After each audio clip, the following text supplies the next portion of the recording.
Mes bras, ma gorge se souviennent de ces tentatives de suicide. Pour moi, le harcèlement, c'est hier, aujourd'hui et demain. Les stigmates, eux, c'est l'histoire de ma vie. Ce que je tiens dans ma main ici, c'est un livre de 6 pages. Ce livre, il a été écrit par mon harceleur lorsque j'étais au lycée. Il a été écrit sur son ordinateur scolaire et envoyé à tous mes camarades.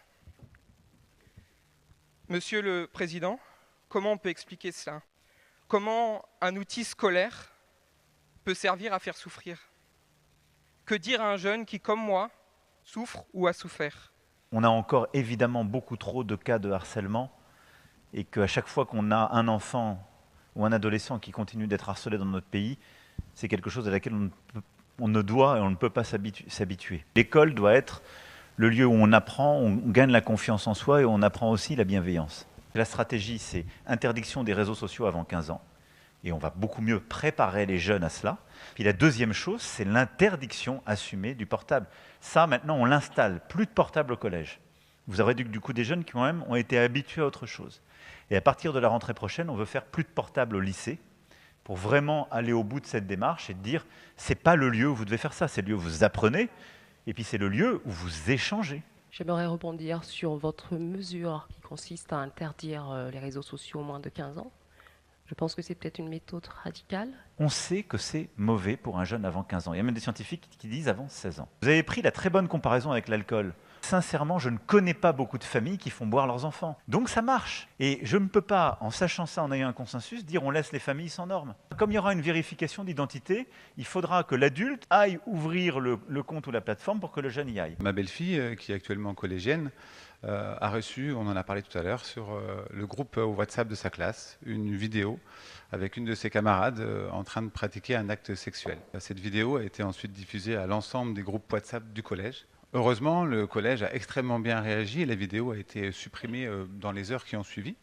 Mais malheureusement, le mal a été fait et plus de la moitié du collège a vu cette vidéo. Et le soir, notre belle-fille est rentrée complètement catastrophée.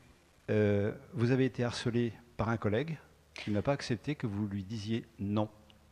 Non, il a cru qu'il pouvait avoir une histoire avec moi.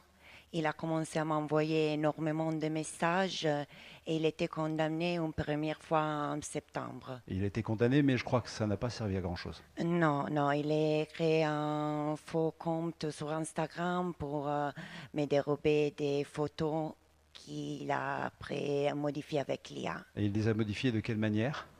Pour créer des photos et des vidéos porno. Il avait mis mon nom, ma profession et un appel à me contacter pour avoir des relations sexuelles. Tout le monde pouvait les voir, ma famille, mes amis. Et oui, peut-être mes élèves. J'avais tellement peur qu'ils retrouvaient ces sites. Moi, je mesure totalement ce que vous vivez.